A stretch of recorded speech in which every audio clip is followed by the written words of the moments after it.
Very good evening, welcome to my channel general knowledge shorts. तो आज हम discuss करने जा रहे हैं ट्रांसजेनिक क्रॉप्स के ऊपर। पीजीडी बायोलॉजी के लिए बहुत इंपॉर्टेंट टॉपिक, जो एनसीईआरटी में बहुत इंपॉर्टेंट जो क्रॉप्स हैं, ट्रांसजेनिक क्रॉप्स हैं, उनके ऊपर मैंने ये वीडियो बनाया है। Please you go through it. तो बीटी कॉटन सबसे पहला, we can say that the first transgenic हमारा जो क्रॉप है बीटी कॉटन।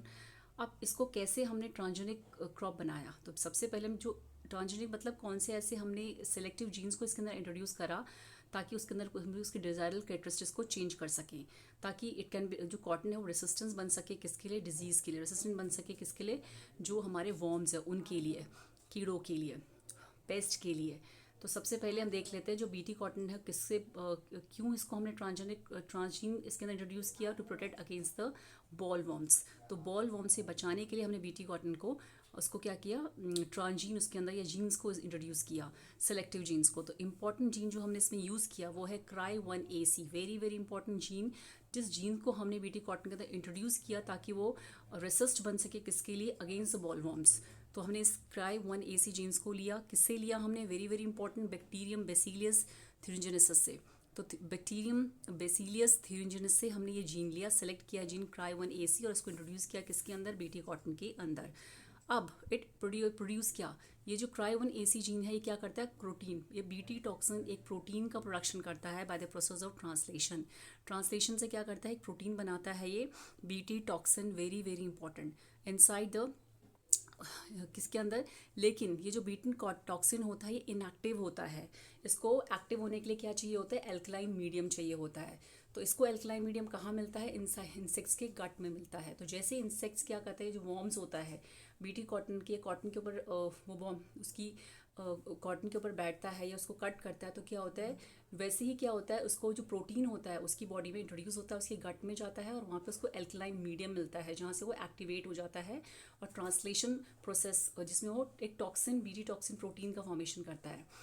अब विच क्रिएट्स अ पोर, उसके कारण क्या होता है, जब वो एक्टिवेट हो जाता है बीटी टॉक्सिन प्रोटीन का प्रोडक्शन होता है, वो बीटी टॉक्सिन प्रोटीन क्या करता है, पोर्स क्रिएट कर देता है गट वॉल ऑफ इंसेक्ट्स ये जो वॉर्म्स होते हैं उनकी गट वॉल में पोर्स को क्रिएट कर देता है, जिसकी वजह से वो इंसेक्ट क्या मर जाता है।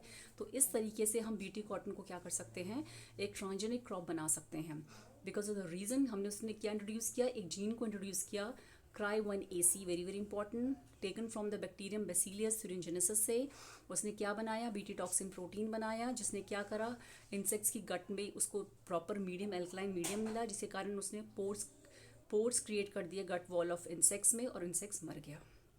नाउ द सेकेंड हमारा जो इंपॉर्टेंट ट्रांसजेनिक क्रॉप्स है वो है बीटी मेज। अब इसको कैसे इंजीनियर्ड बाय बैक्टीरियम, कैसे इसको इंजीनियर किया गया हमने, बाय बैक्टीरियम बेसिलियस, इसको भी हमने ऐसे ही इंट्रोड्यूस किया इसके अंदर gene from the basileus thuringiensis से। जीन दो इसमें जीन को इंट्रोड्यूस किया गया, एक है CRY1AB और CRY1AC।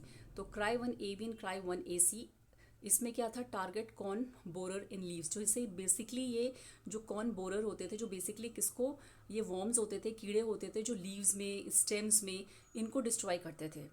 और CRY3B जो हमारा जीन्स थी वो थी टारगेट रूट वॉर्म, जो रूट में हमारे वॉर्म्स लगते थे, कीड़े लगते थे, उनको रेसिस्टेंस उसके लिए रेसिस्टेंस बनाने के लिए हमने CRY3BB का जीन्स का यूज़ किया है। तो CRY3BB का हमने जीन्स का यूज़ किया है to target the root worms in the roots, and CRY1AB and CRY1AC हमने जीन्स का यूज़ किया है target corn borer in leaves में और स्टेम्स में। Very very important, these genes are very, name of the genes are very very important.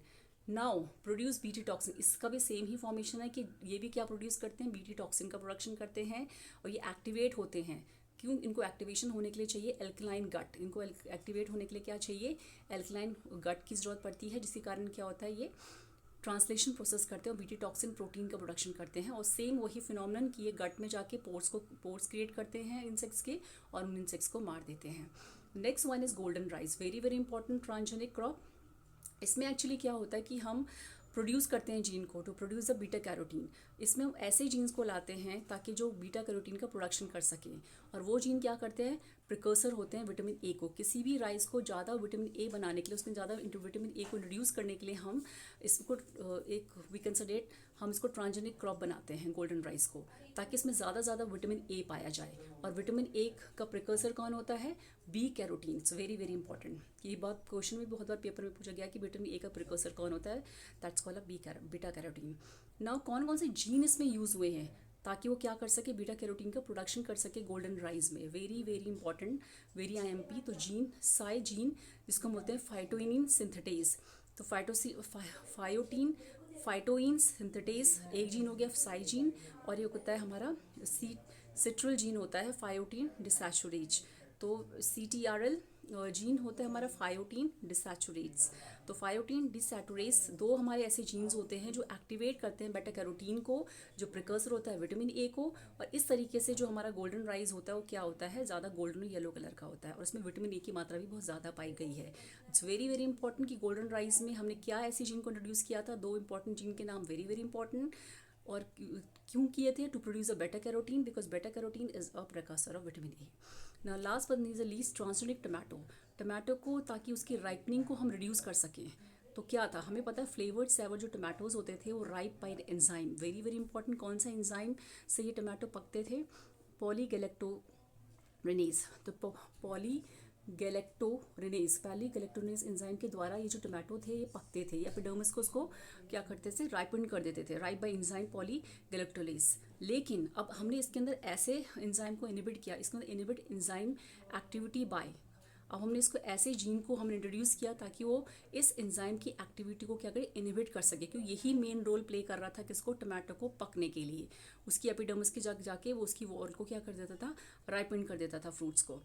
लेकिन हमने इसके लिए ऐसे जीन को एक्टिवेट किया जैसे एंटीसेंस पॉलीगैलेक्टोरेनेज। तो एंटीसेंस पॉलीगैलेक्टोरेनेज हमने ऐसे जीन का इंट्रोडक्शन किया ताकि वो इनहिबिट कर सके पॉलीगैलेक्टोरेज। तो एंटीसेंस पॉलीगैलेक्टोरेनेज जीन ने क्या करा? पॉलीगैलेक्टोरेज की एक्टिविटी को रिड्यूस किया, और इस तरीके से हम ब्लॉक कर सकते हैं ट्रांसलेशंस को। और जो हमारा ट्रांसजेनिक टमाटो था, कैसे उस ट्रांसजेनिक टमाटो मतलब ताकि उसकी राइपनिंग पीरियड को हम कम कर सकें, वो जल्दी ना पके। तो उस तरीके से हम इस तरीके से फ्लेवर्ड सेवर टमाटो, जो हमारा ट्रांसजेनिक टमाटो था, इसको बनाया गया इन द ट्रांसजेनिक क्रॉप्स में।